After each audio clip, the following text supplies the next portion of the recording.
Bonjour à tous, Nicolas Laï, coach sportif. Aujourd'hui, j'ai le plaisir de vous retrouver pour une nouvelle vidéo, donc un nouvel exercice de mon livre La méthode Laï. On sera sur un exercice appelé les rotations obliques bras tendus. Donc exercice qui normalement serait effectué sur une poulie, mais il se trouve que dans mon local, je n'en ai pas à hauteur suffisante pour réaliser l'exercice. Du coup, je vais vous montrer directement la variante que je fais avec un élastique et une poignée. Voilà.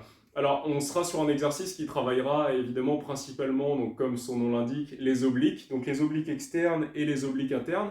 Dans la réalisation de l'exercice, on aura le côté qui travaillera principalement, donc par exemple si ma charge est par là-bas, je tire, je serai ici sur mes obliques externes, donc c'est ce qui va me permettre de tenir la charge de face. Et de l'autre côté, donc côté gauche du coup, vous c'est côté droit quand vous me regardez il me semble, obliques internes qui seront contractés, d'accord. Les obliques marchent un petit peu comme ça, oblique externe, oblique interne, et ils vont travailler en fait sur les deux côtés du mouvement, tout simplement pas aux mêmes endroits.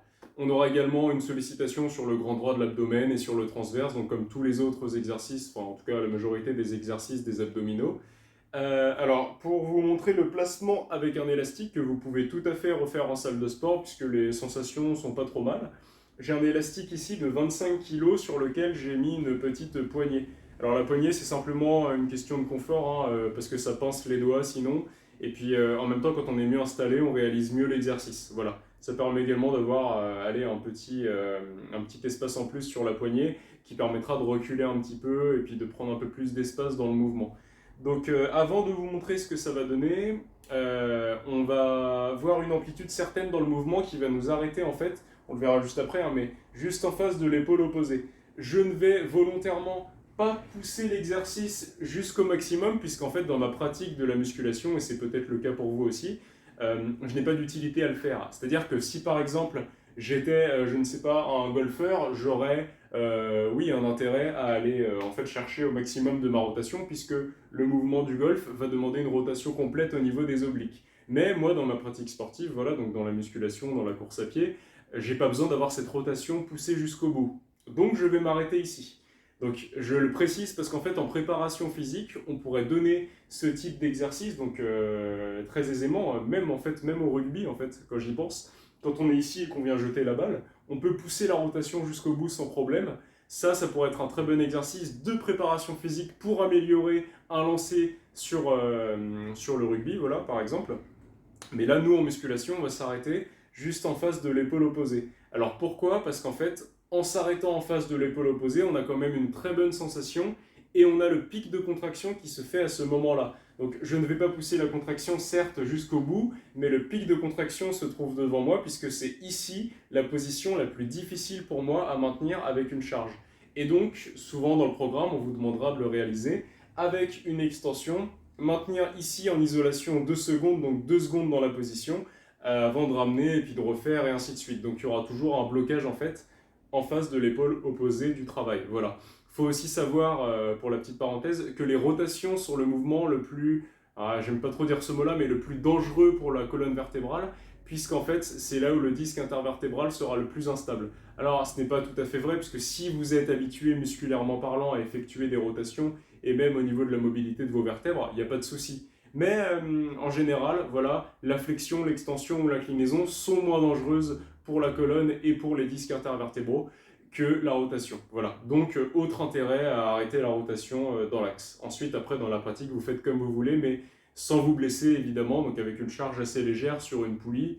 Voilà, de manière à toujours avoir le contrôle sur l'exercice que vous êtes en train de faire. Alors, on va quand même voir comment on fait l'exercice. Je fixe l'élastique donc ici sur un espalier qui est à peu près réglé à la hauteur de mon nombril. Donc je ne mets pas plus bas puisque ça va trop bas, je le mets à ce niveau-là. Hop. Donc oui, entre le nombril et le sternum, hein, je vous dis le nombril, au niveau du centre du corps, on va dire. Je prends ensuite ma poignée en croisant mes doigts. Donc pas une main sur l'autre, les doigts croisés. Et j'attrape ma poignée, comme ça j'aurai un meilleur grip, donc une meilleure position.